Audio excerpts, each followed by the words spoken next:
శ్రావణ మాసం 3వ శుక్రవారం సందర్భంగా కాకినాడ రూరల్ నియోజకవర్గం కరప మండలం కరప పెనుగుదురు రహదారి మధ్యలో ఉన్న శ్రీ కాశీ వారాహి అమ్మవారి ఆలయం భక్తులతో కిటకిటలాడింది.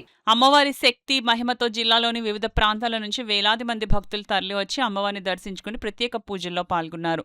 భక్తులందరికీ ఆలయ ధర్మకర్త చిక్కాల దొరబాబు జాకెట్ ముక్కలను పంపిణీ చేశారు. అమ్మవారి 27వ శుక్రవారం సందర్భంగా ఆలయ అర్చకులు చెరుకూరి సుబ్బన్న ఆధ్వర్యంలో సామూహిక కుంకుమ పూజలను అత్యంత వైభవంగా నిర్వహించారు. పెద్ద సంఖ్యలో మహిళా భక్తులు కుంకుమ పూజలో పాల్గొని అమ్మవారి ఆశీస్సులు పొందారు. పూజా కార్యక్రమాల అనంతరం భక్తులు అమ్మవారిని దర్శించుకున్నారు. అనంతరం ఆలయ ధర్మకర్త చిక్కాల దొరబాబు ఆధ్వర్యంలో ఏర్పాటు చేసిన అన్న సమారాధనలో భక్తులు పాల్గొని ప్రసాదాన్ని స్వీకరించారు.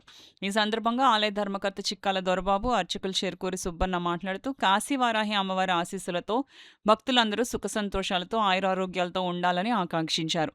అమ్మవారి దర్శనం కుంకుమ పూజల కోసం ప్రతి శుక్రవారం పెద్ద సంఖ్యలో భక్తులు తరలివస్తున్నారని తెలిపారు. మానవ జీవితంలో అలాగే నెక్స్ట్ పౌర్ణమి కూడా ఉంది సార్. ఎందుకంటే మేము ఒక సంకల్పం పెట్టాం. ఇక్కడ ఏ పిల్లలకి కానీ సరే, పెళ్లిళ్ళు కానీ పిల్లలు కానీ అబ్బాయిలకు కానీ అమ్మాయిలకు కానీ ప్రతి 15 రోజులకి వామం చేయించి సాయంత్రం 5 గంటల నుంచి 8 గంటల్లో వామం చేయించి రక్షాబంధం కట్టేస్తున్నాం. అలాగే పెళ్లి కానీ అయిన తర్వాత పిల్లలు పుట్టిన తల్లి ఉన్నారో అది కూడా మేము ఆల్రెడీగా మొన్న వారం 100 మందికి ఇచ్చాం. వేళ కూడా ఎంతమంది వస్తే ఇస్తాం.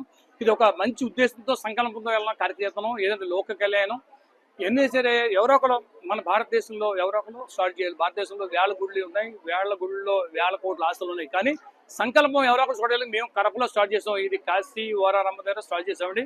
ఇది ప్రజలు కూడా బాగా అనుభవయ్యి బాగా ముందుకు వెళ్తుందండి.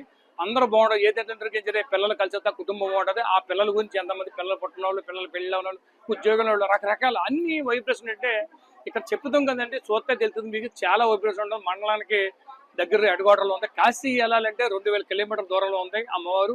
మనకి వెళ్ళాలంటే 2 రోజులు ప్రయాణం కదా, 4 రోజులు వెళ్ళాక 4 రోజులు అక్కడ దర్శనం అవుద్దా లేదో కూడా తెలియదు.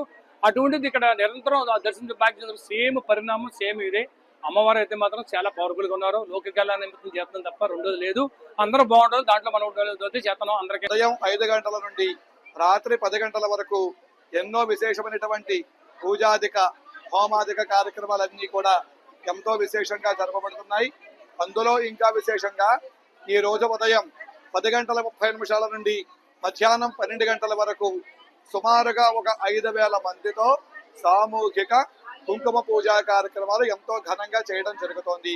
అదేవిధంగా ఈ రోజు సాయంత్రం 5 గంటల నుండి రాత్రి 8 గంటల వరకు మహాచండీ హోమం అత్యంత ఘనముగా వైభవోపేతంగా జరపబడుతోంది. కాబట్టి 50 మంది భక్తులందరూ కూడా మన కాశీ వారాహి అమ్మవారి యొక్క క్షేత్రంలో జరిగేటువంటి ఈ విశేషమైనటువంటి పూజాధిక కార్యక్రమాలకి అశేషముగా తరలివచ్చి అమ్మవారిని కొనలారా చూసి, హోమాన్ని కొనలారా చూసి, మనసారా స్మరించి, తీర్థ ప్రసాదాలు స్వీకరించి జగజ్జనని ఆదిపరాశక్తి అయినటువంటి శ్రీ కాశీ వారాహి అమ్మవారి యొక్క అనుగ్రహానికి ప్రతి భక్తులు, ప్రతి కుటుంబం, ప్రతి గ్రామం పాత్రులవుతారని మరీ కోరుతున్నాం.